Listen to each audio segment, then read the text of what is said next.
been confined to a mere 2 points, from the campsite to the small grove and back, hardly exceeding a 200-meter radius. It appears that today she must venture further afield.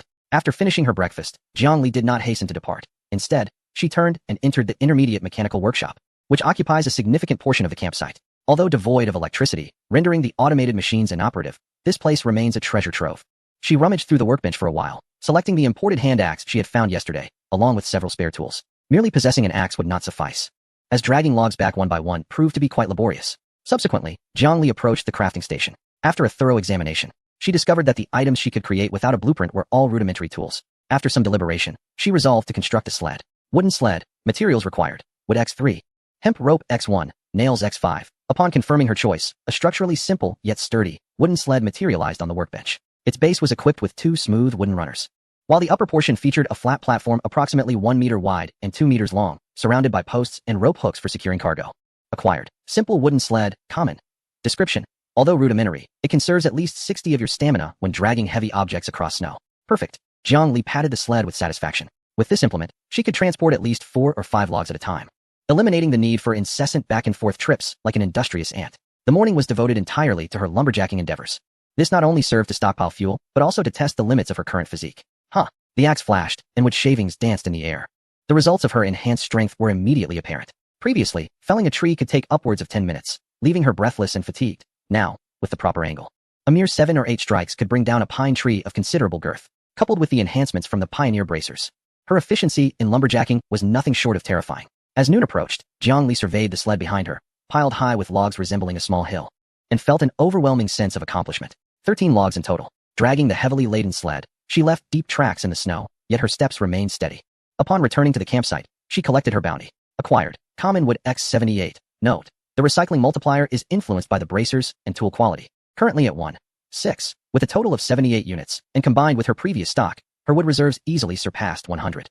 Jiangli wiped the slight perspiration from her brow. The present objective is not timber, but rather crates, sustenance, and rare materials. Lunch remains that despairing combination of bread and juice. As Jiangli mechanically chews, she reminisces about the exquisite taste of braised beef. After finishing her meal, she rests for half an hour in the warmth of the wooden cabin to regain her strength. At 1 o'clock in the afternoon, the temperature is relatively high and the light is at its most abundant for the day. Jiangli dons her attire, a coat, snow boots, goggles, and cut-resistant gloves. 2 lightweight hand axes are secured at her waist, and she carries a pickaxe in her hand. She sets off, taking a deep breath of the crisp air as she pushes open the camp's fence gate, heading towards the vast, uncharted snowfield opposite the grove.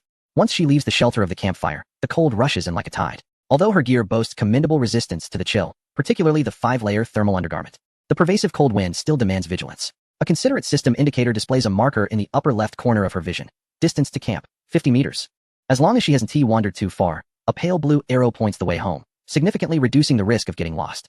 Jiangli trudges through the deep snow, her steps uneven. As she surveys her surroundings, all she sees is white, punctuated occasionally by protruding black rocks or a few long-dead gnarled trees standing solitary against the storm. The profound solitude in this desolate expanse might overwhelm those with fragile mental fortitude, likely causing them to retreat within 500 meters. While she walks, Jiangli remains alert, scanning her surroundings. Besides searching for crates, she must also be wary of wild beasts.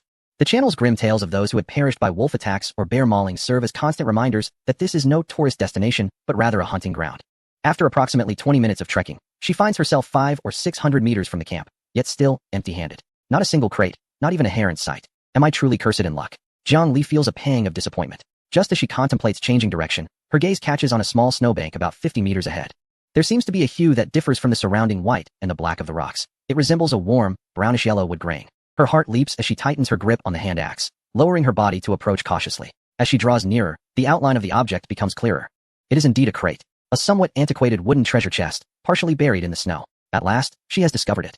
Jiangli's heart swells with joy, yet she refrains from rushing forward recklessly. Stopping 10 meters away, she picks up a stone and hurls it forcefully at the snow beside the chest. Thud! The stone lands without incident. No sudden appearance of snow wolves, nor any bear traps. Jiangli exhales slightly in relief, yet remains cautious as she advances step by step.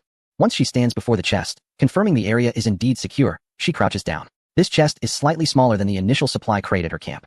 Jiangli raised her pickaxe and cautiously opened the chest. With a click, she received a notification. Acquired, random wild resource chest, wooden, opening.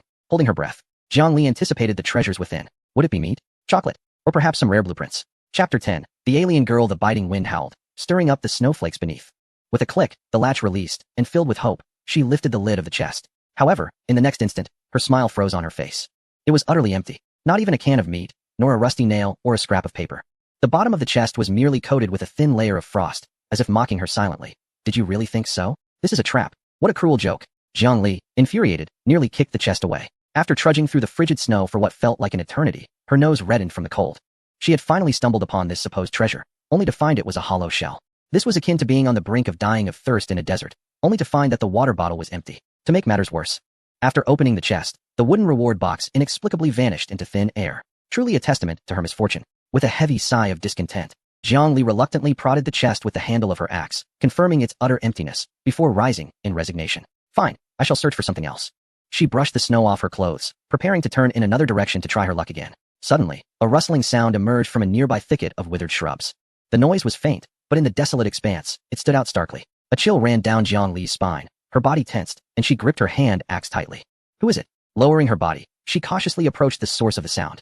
Just as she was within 5 meters of the thicket, a brownish shadow suddenly leaped from the snowdrift, darting towards the dense forest nearby. A deer. Startled, Jiang Li quickly regained her composure, and a surge of excitement ignited in her eyes. It was a moderately sized wild deer, with long limbs.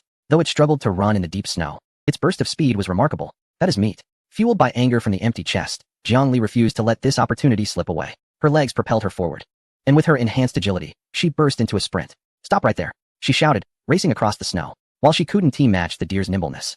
Her snow boots provided traction, allowing her to keep pace. A chase ensued across the snowy field. Just as the wild deer was about to plunge into the denser coniferous forest, where the terrain was intricate and tracking would become nearly impossible, Jiang Li's resolve hardened. She took a moment to gauge her timing, abruptly halting her steps, her right hand winding back. Here goes. The short-handled axe flew from her grip, slicing through the air with a piercing whistle as it hurtled towards her target. Thud! The blade struck accurately against the deer's hind leg, blood instantly staining the pristine snow. The wild deer let out a mournful cry and stumbled momentarily. However, this did not deter it. Instead, it seemed to awaken its instinct for survival. Limping with the axe embedded in its leg, desperately pushing deeper into the forest. My goodness. Jiang Li watched the vanishing figure, her composure fracturing. It was one thing to flee, but to take my axe with it? That was imported. This was truly a case of losing both the lady and the soldiers. No. I must see the deer alive or the axe dead. Jiang Li drew another spare axe from her waist, and, gritting her teeth, followed the glaring blood trail in the snow into the woods. The light within the forest was dim, and the bloodstains on the ground were intermittent. Leading up to a massive ancient pine tree, Jiang Li slowed her pace, holding her breath, and quietly circled around. However, when she beheld the scene behind the tree, she was utterly astounded. There, alongside the dying deer, stood another figure. It was a peculiar creature, an adolescent girl, seemingly only 15 or 16 years of age. She wore no heavy clothing, just a few rudimentary garments woven from what appeared to be animal hides and leaves, exposing large patches of skin adorned with delicate, colorful patterns. Her hair, a shade of blue-violet, was decorated with numerous small flowers, leaving one to wonder if they were mere embellishments or had truly grown from her. Most striking was the thick, furry tail trailing behind her, and her ears were not the rounded ones of a human, but rather pointed beast-like ears, twitching in vigilance.